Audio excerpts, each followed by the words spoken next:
really is a shame that none of that got a chance to be shown because that was something that I was most proud of, honestly, from this season and something that I'm taking into my real life is those conversations that I had and what I learned from a different perspective and effective communication. But like I said, it's the challenge. It's not the real world. You're tuned in to AfterBuzz TV. Now, let the buzz begin. What's up, guys? Benny here with MTV's The Challenge Weekly. I got a challenge champ. I got a challenge champ with me. I got Miss Laurel. Laurel, thank you so much for coming on, talking with me. How are you? How are the holidays treating you?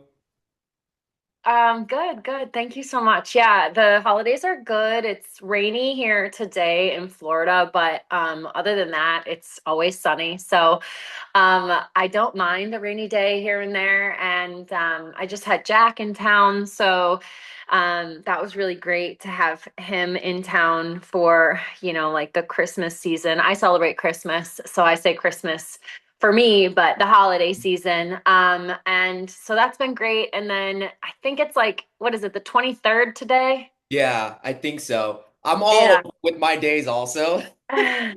Yeah, so 2 days from now is Christmas, and my oldest childhood friend, Sam, is flying in on Christmas Day, which was so funny that she chose that day. But I was like, if you want to do that, that's fine.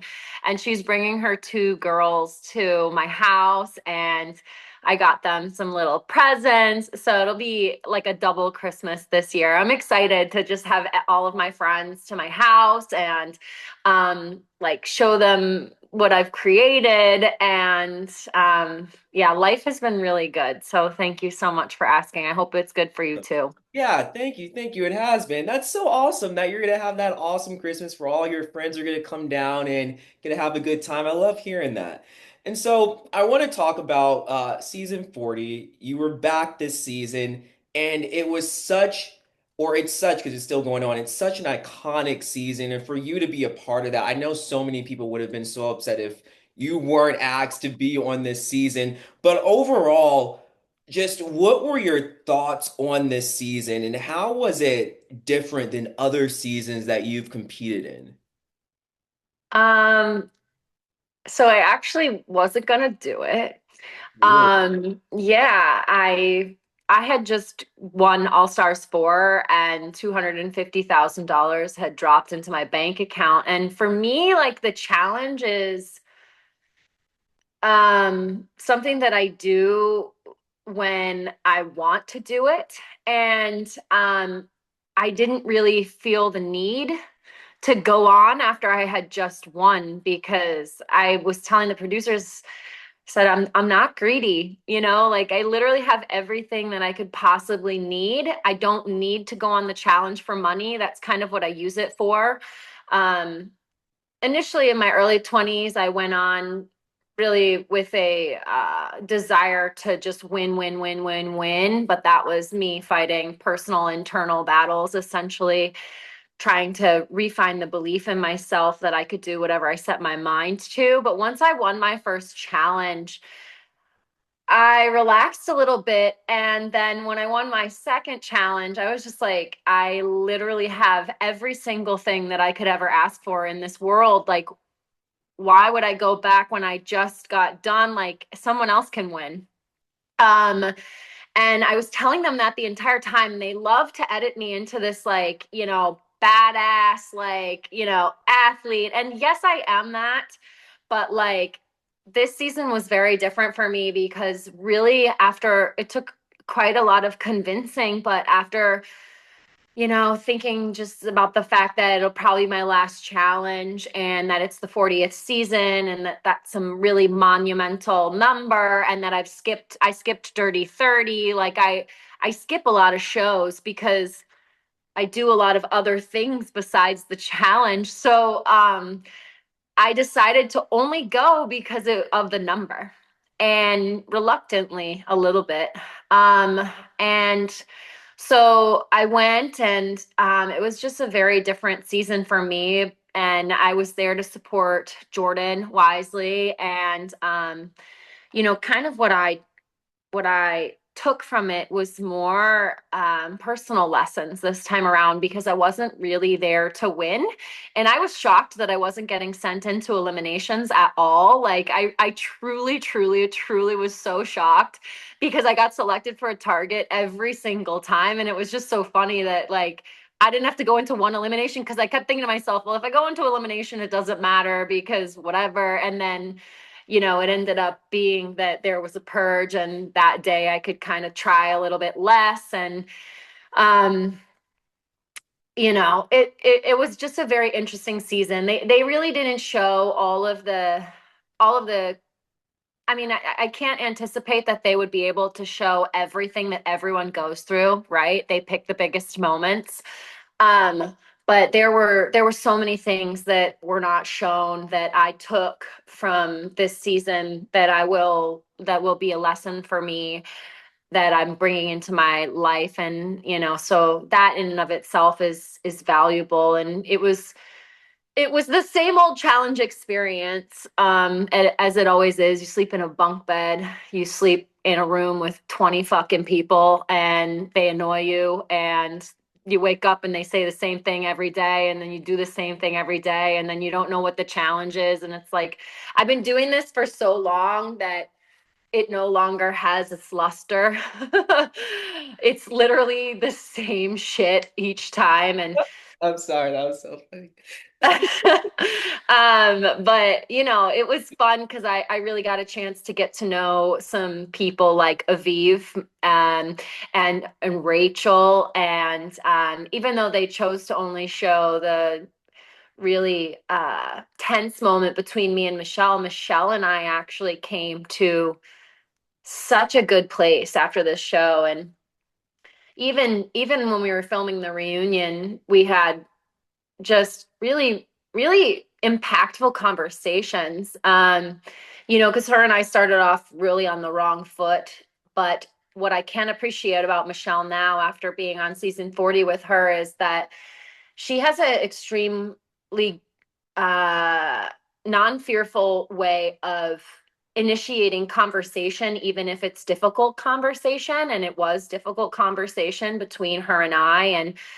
And she communicates easy for me to be able to understand her. And so in the conversation that we had, that I believe was shown where I was in the makeup room, um, she brought some things to light to me where I was able to realize, wow, okay, yeah, I see where she's coming from. And I'm typically a slower person to process things.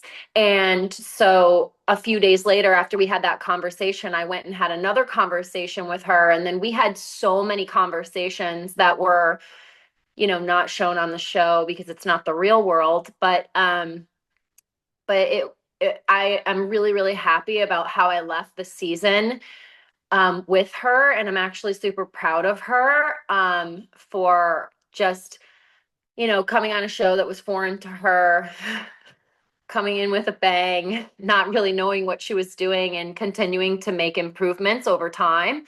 And now she's in the final. I believe I can say that. Yeah. So it's good because I told her the other day, I said, you've only been making progress, and she has that desire to win. And that's what's cool about her, is that she's a small girl, and most people think like, oh, big girl, big muscles, those are the ones that win. But she proves that smarts is really what makes you win a challenge, and brings you where you need to go in order to get that first place spot. It's not how big you are, it's not how many muscles you have. It truly is uh, grit and will that comes from within when the moment says you should give up and you don't. So, that is probably the biggest thing that was not shown, that I was actually disappointed. Um, but I'm also understanding of the fact that, like I said, there were 40 cast members there. This wasn't the real world, it's the challenge. They can only show a certain amount of stuff, and they choose to highlight the things that have been just really big over the years and impactful. So, you get stuck in a situation where not everything gets shown that you would like to get shown. Right. And gosh, Laurel, you've said so many things that like I'm just like mind blown on. Just like first off, weren't gonna do season 40. I can't imagine season 40 without you, and I'm so glad that you decided to do it. And I'm sure so many people are very glad you decided to do it as well.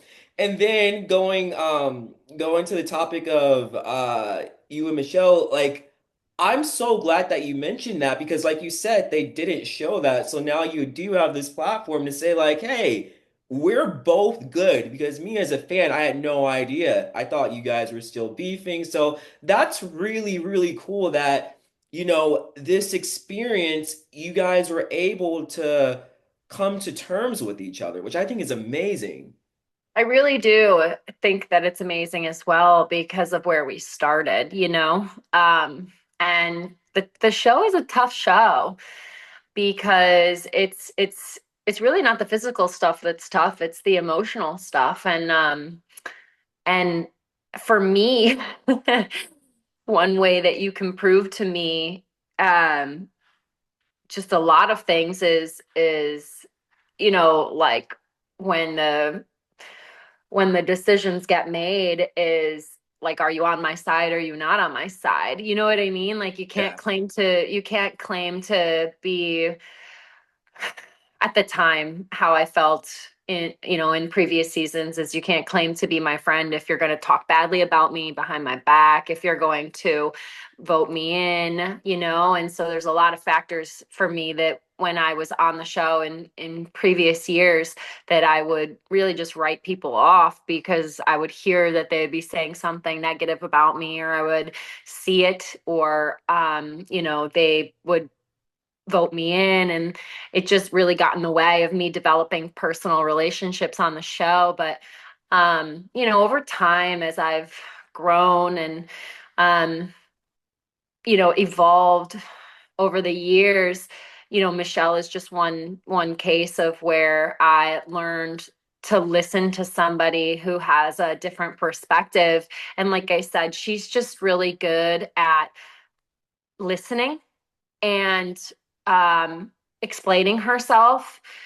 Um, and her and I both have strong personalities, and so she one of the biggest things that I had in our conversations is, I said, I feel like you're trying to push things on me. I feel like, if I say I really don't want, to be your friend, or if I say that, you and I can be cordial, you don't just leave it there. You just keep, like, I feel like you keep just trying to push things on me, whether or not that be with, you say you want to make out with me, or you say like you want to be my friend, or it just feels like you're not respecting what I'm saying. And then at one point she came to me and she said, um, I'm gonna accept what you said, and I'm gonna meet you where you're at.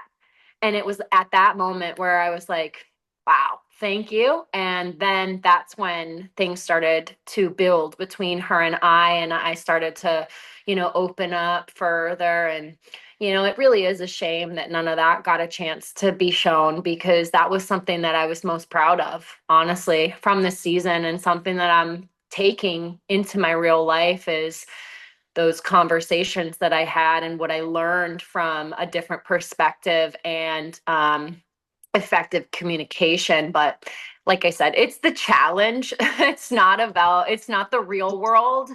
But because I wasn't there to compete, I was just getting into shit left and right because I didn't give a fuck. Like, I didn't care about like anything really. So I honestly didn't think I was going to be a part of the show. And then it turns out that everyone came out hating me. Well, not everyone, but like a lot of people came out like mad at me because I was just like, I don't care. I don't need to keep it cool because I don't care if you send me into elimination or not. Like, so yeah, it was just batting all over the place.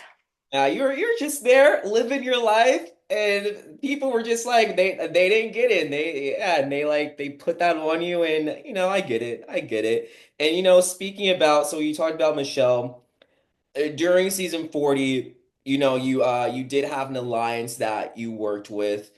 Were there people that you wanted to work with during this season that you didn't work with? No, I work with the people that I want to work with, when I want to work with them, how I want to work with them. The only person that I was working with was Jordan. That's it. Uh, And I wanted him to win, and I always want him to win. And I will always be there for him in his personal life and in the challenge world. And it's crazy to me that nobody knew that. Like, um, but I guess I keep good secrets. yeah. Um, and yeah, like I mean, if Nani were there, I would be working with Nani. But really I work as an individual on the show, and like I said, I wasn't there on this last one to really win it. I just went because it was season 40. And so at first, when there were 40 people there, like, you kind of have to come out swinging a little bit because if I didn't like win that first challenge, for example, I probably would have gotten sent in. And so I usually come onto the seasons pretty strong so that I can avoid and kind of direct where things are going to go, and then I ease up a little bit, and then I let things fall where they may.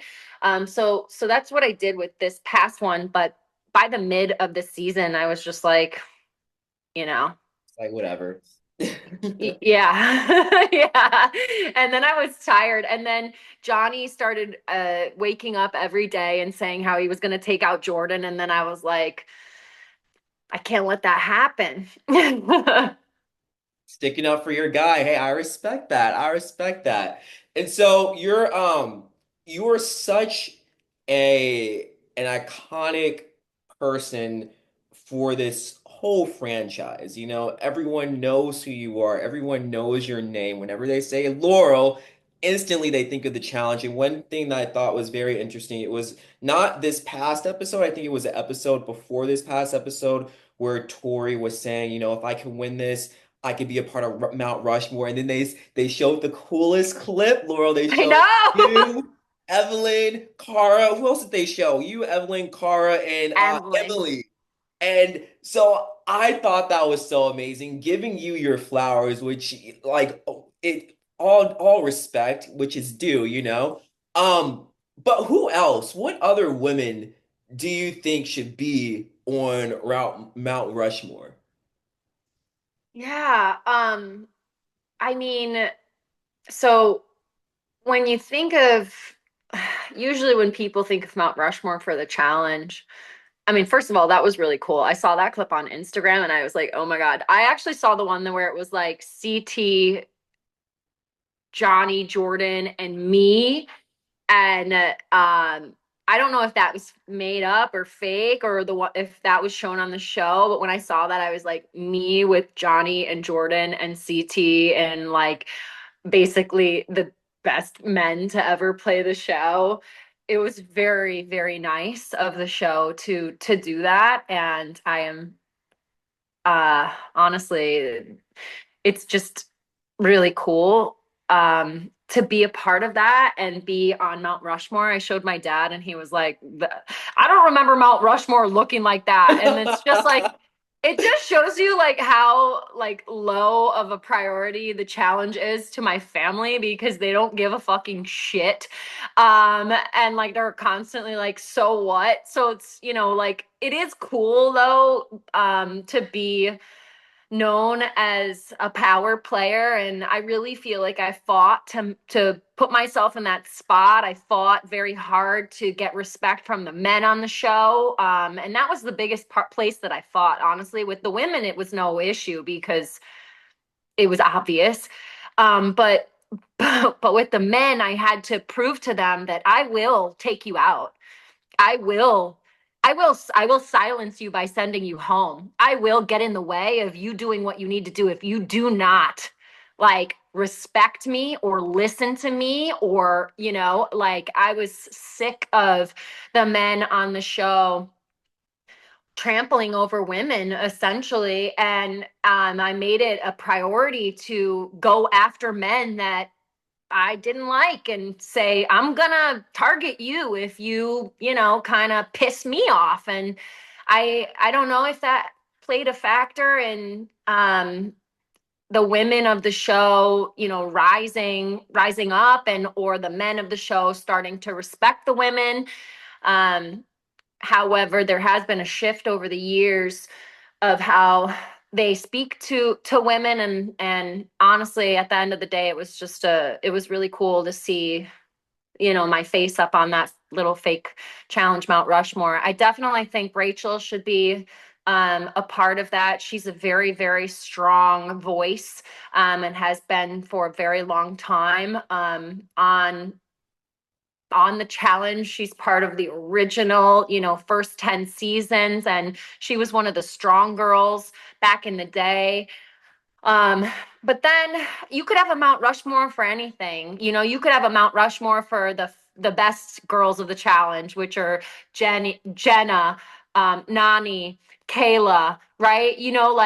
Like Amanda, the fun girls of the show, the girls that bring like entertainment to the show. You know what I mean? Like those girls in and of themselves, they're small but they're strong, right? And so there's a lot of ways that you could look at a Mount Rushmore. And it was just really cool to be, you know, to be acknowledged, and over the past few seasons I've been getting acknowledged for the impact that I had, and it's been really cool. So I am very thankful for them for doing that. It's much deserved, Laurel. It's much deserved. And I do want to speak on one part that you said. I definitely do think you had you did have some type of input when it comes to that shift where, women are starting to be more respected on the show. I really do think that you were a part of that. And you were a part of such a iconic season. We're jumping the gun a little bit, but I do want to bring this up. You were part of the one of Oh the yeah. seasons that brought non-reality people onto the show, which I think is very cool. There's only been two seasons like that. Yeah. And so for you to come onto this show and not have any type of reality show background that people can fangirl over, and you're still a household name, that's so impressive, Laurel, and that's so impressive. And I do want to ask you about that, just continuing on with that. Why don't you think there's been another fresh meat? um I'm not sure, honestly. I think mostly, if I were to guess, it would be because they started pulling people and cast members from other reality television shows, and so there wasn't necessarily a need for, unknowns to come into the mix, because the casting opened up its tentacles to CBS, Big Brother.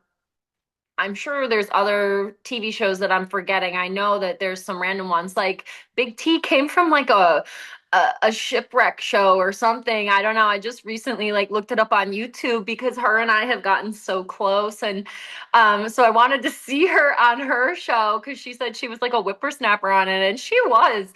And so I mean, I think it's honestly just because they started pulling from other reality TV shows. Whereas back in the day when Real World was very popular, the casting pulled from the Real World pool, right? So any of the fresh meat people that you saw were people that made it to the finals in Los Angeles and then either did not get on the Real World or did not go on the Real World, and then they pulled fresh meat from that. And that was back before they really had their inner workings with CBS, Big Brother, Geordie Shore, right? So they pulled all these characters from other shows now. And if I were to guess, I would say that that would be the reason, is just the shift in reality TV and how big reality TV has gotten, and how the characters from other networks now are being brought onto the challenge and given a shot, you know?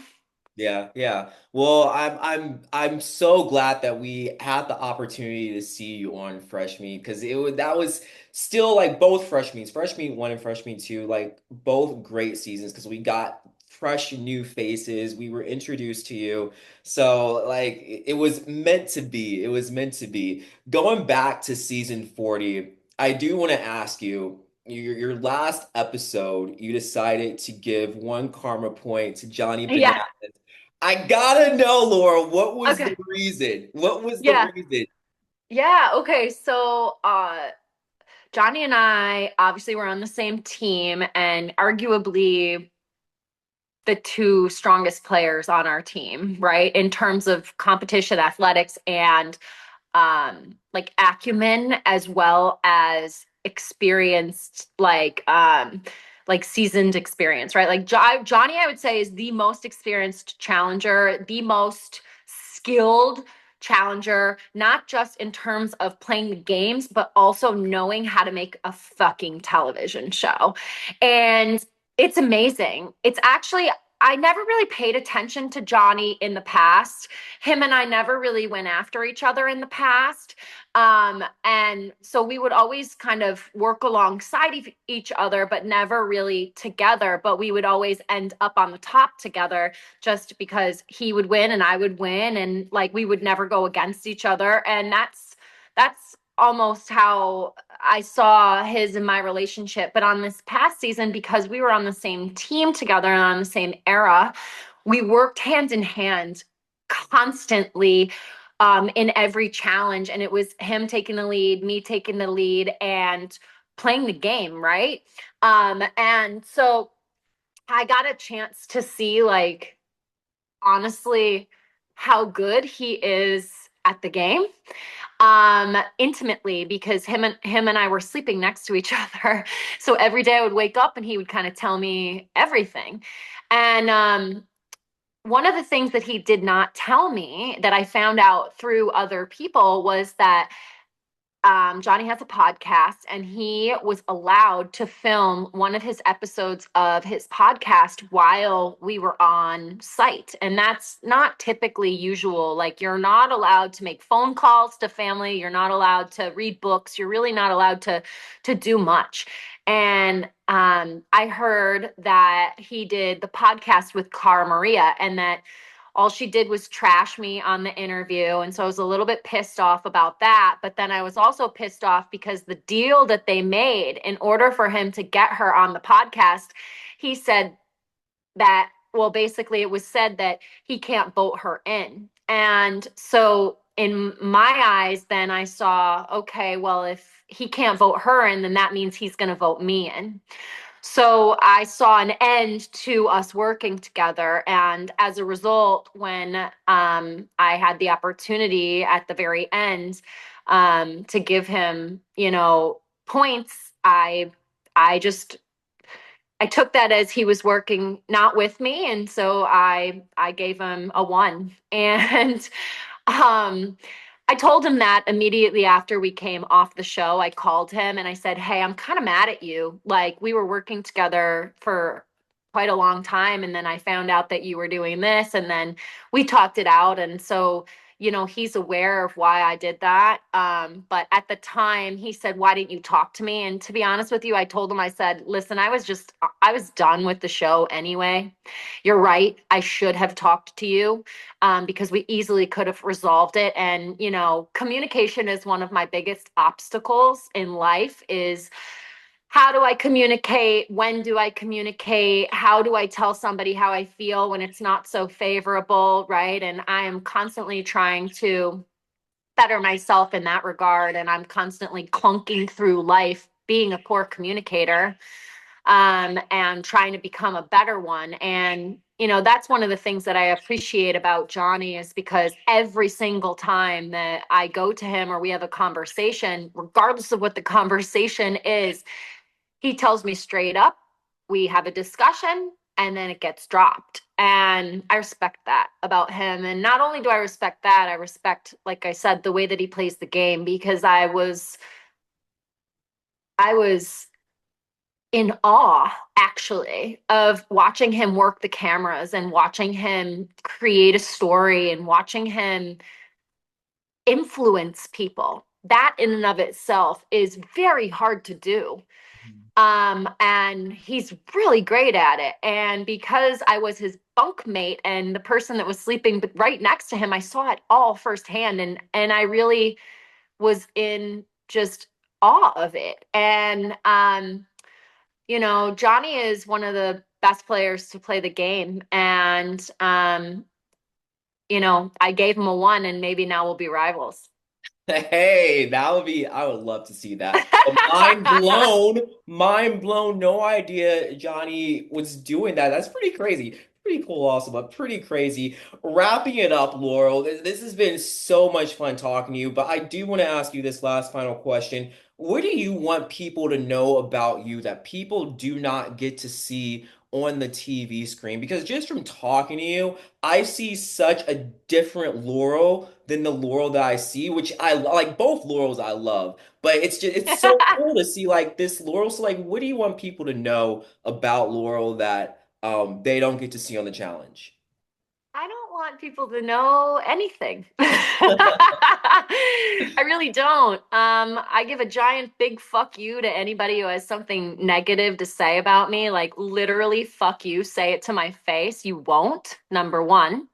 Number two, this is a goddamn reality television show that is so fun and such a blessing, and it's not that serious. And people make it too serious, and, like, come the fuck on, number one or number three, whatever number I'm on. Number four, thank you to every single person who has come up to me on the street and said, I fucking love you, because I fucking love you back.